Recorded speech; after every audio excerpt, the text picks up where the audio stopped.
My name is Gavin Evans, and this is my review of Snake Eyes G.I. Joe Origins. Not to be confused with the Snake Eyes starring Nicolas Cage, but between this movie, Shang-Chi, and Mortal Kombat, Hollywood has had 3 different opportunities this year to bring kung fu movies back into the mainstream, and they have failed absolutely all 3 times. Like, isn't it funny that the best kung fu movies in the past decade have been Kung Fu Panda movies? Like, I'm just stating the facts here. But yeah, this movie is absolutely awful. I don't even know where to begin. I'll just say that even though I'm not a huge G.I. Joe fan, everything I think I know about Snake Eyes as a character isn't present in this movie whatsoever. At no point did it feel like Snake Eyes. Like, my knowledge of Snake Eyes begins and ends with the other 2 G.I. Joe movies. But if I'm being honest, the story they have with Snake Eyes in those 2 movies is miles better than what's on display here, because this movie is as generic as they come.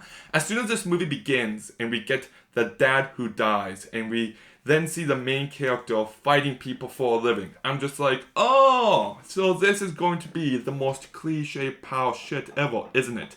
And yes, it certainly is. Like, even the dialogue is just as cliche and as dumb as they come. Like, there's one line early on where this dude's just like, we need trust, because without trust, there is no loyalty.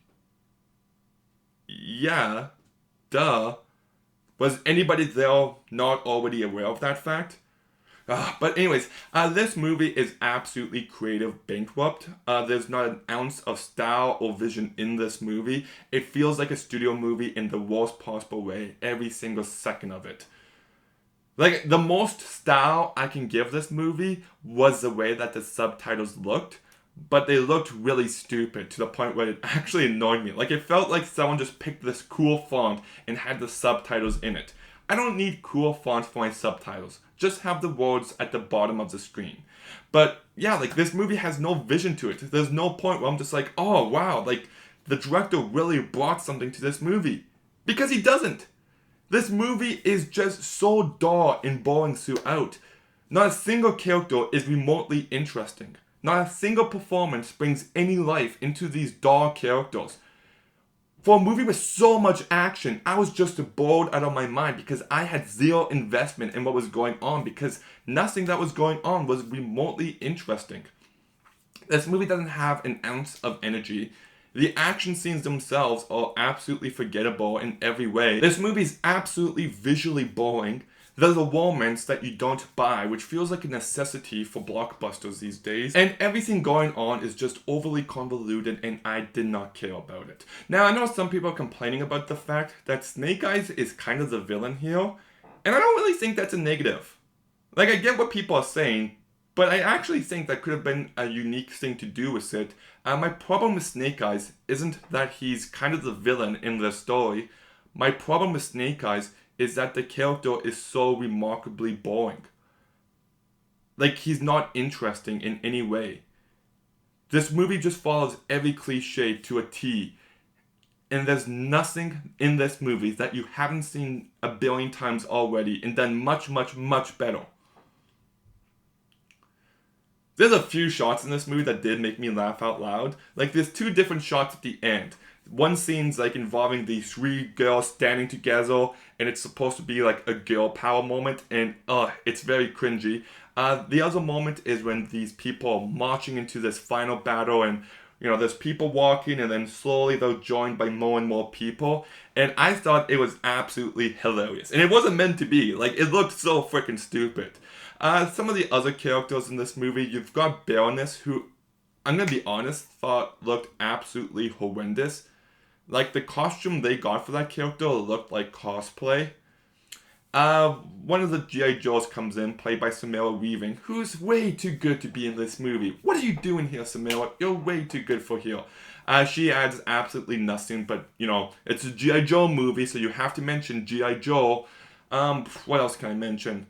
The credits. The credits to this movie were beyond stupid. Like, for a movie that's so lacking in style, they went for, like, I guess the credits kind of looked like graffiti at the end, but it just did not fit the movie I just watched in any way. If I was to give this movie any positives whatsoever, There's one moment early on where these two people are in a truck and everybody's trying to stab them with swords, and you can see for a moment that there's like 20 swords stabbing, in the vehicle, and they didn't hit them. And I don't know, I just thought that was a somewhat decent scene.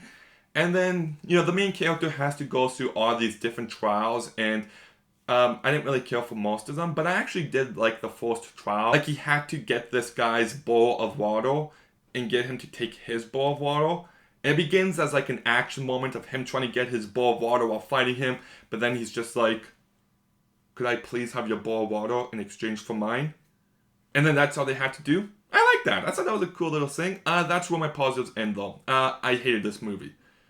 It's kind of funny because I only watched this movie because I bought it the other day for $5 freaking. This movie just came out a month ago and it already cost me $5. Now, I haven't looked up the box office numbers, but I do know this movie absolutely flopped. Big time. Like, not just in the States, but I know it flopped massively in China. And now, I assume the movie isn't doing so good, so then they'll just like, okay, sell the DVDs for $5.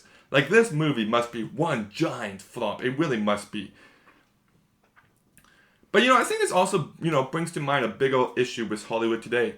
Nobody had an idea for a Snake Eyes movie and went to Paramount with it. Nobody. Paramount had an IP, G.I. Joe, and they wanted to use it. So they made this movie so they could release a movie tied to a known IP. I think this is a huge problem in Hollywood these days. Earlier this week I was reading that Spider-Man No Way Home actually changed its plot so it could come out before Doctor Strange 2. And I just hate that. They had a story in mind and they changed it just so they could get this movie out there. I really hate what Hollywood's doing now. Like, the other day I watched Wedding Crashers, absolutely fantastic movie, and we don't get movies like Wedding Crashers anymore. We get very few studio comedies, and the ones we do get come out directly on Netflix, and they're usually shit. Like, Hollywood is completely dependent on IP now, and I despise that mindset. If a director was just like, I've got this great idea for a Snake Eyes movie, and they tell the studio, and they're like, we love it, make it. And you can see the passion within this movie, that there was a unique story being told. But that's not what happened. They realized that the MCU has become a huge success, and everybody wants their own MCU. For God's sake, as someone who loves Conjuring 1 and 2 as much as I do, I even love Annabelle Creation, but they even tried doing it with the Conjuring universe. I'm just getting tired of all these studios using IPs and thinking that's enough. No, make good movies. That should be your priority. If it's not tied to an IP, perfect. If it is tied to an IP, perfectly fine. Just release good movies because, my goodness. Like, I'm sorry, I know I'm an unpopular opinion, but I thought No Time to Die was awful. I thought Shang-Chi was awful. I thought Black Widow was awful. The majority of blockbusters that come out now are awful. The only one that stood out to me this year was The Suicide Squad and Cruella. And that's because both of those movies had two directors that cared about the project and brought something to them. And in the majority of blockbusters nowadays, that's just absent. So anyways, Snake Eyes is a complete pile of shit. It's incredibly boring. It lacks any vision or style. The characters are all bland oh my goodness, Gavin, learn to speak. The characters are all dull and uninteresting. The performances all fall completely flat. The story is as generic as they come. This movie has nothing to offer anyone. So I'm going to go ahead and give Snake Eyes G.I. Joe Origins a 1 out of 10. Okay, did you watch Snake Eyes G.I. Joe Origins? What did you think about it? Let me know in the comments down below. Make sure you like, make sure you comment, make sure you subscribe. Stay tuned for some more videos soon, and Gavin out.